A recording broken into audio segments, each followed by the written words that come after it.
Hi guys, today's video guys ay workout natin ay chest day.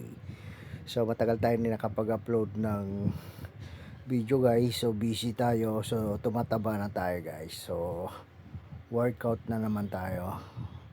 So huwag tayo pabaya guys kahit hindi tayo nagbubuhat.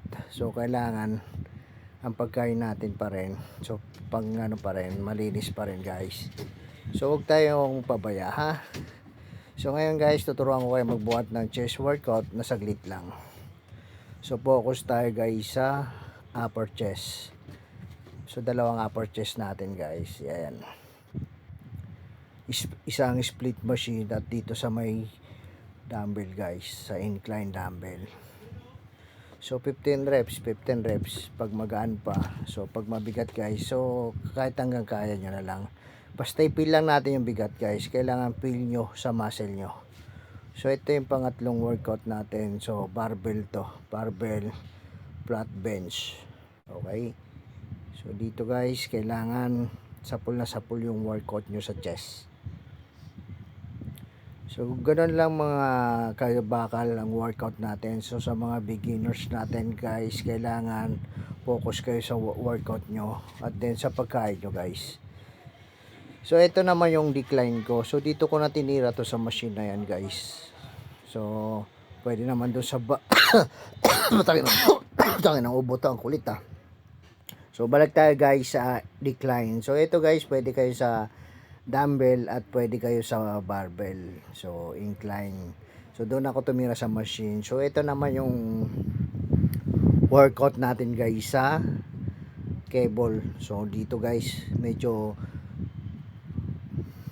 linalaliman ko yung workout sa chest kasi pinipiga ko ito. Hirap tawag trangkaso. So pasensya na kayo guys, ay nauubo tayo kasi may trangkaso na naman tayo. So kahit may trangkaso, nagbubuhat pa rin ako. So tagulan ngayon guys, kaya uso na naman yung sakit. So ingat kayo guys ha. Tanga na ubo to ha. Ulit.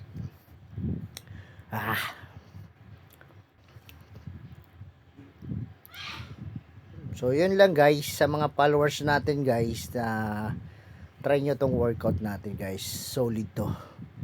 So ito na yung last workout natin guys.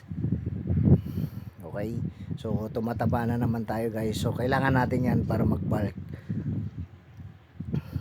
Okay, so magkukumpit tayo ngayong taon. Ilang months na lang, cutting na tayo guys. Okay, so practice posing na tayo guys. Sa mga followers natin guys, salamat sa mga suporta, lalo na yung mga nagchat-chat sa atin ulit. So maraming salamat guys. Sa hindi pa nagpa-follow guys, please follow naman. At itong long video natin, may ads to guys ha. So salamat, ingat kayo guys at maulan, ingat sa trangkaso. So yun lang guys, good luck sa atin.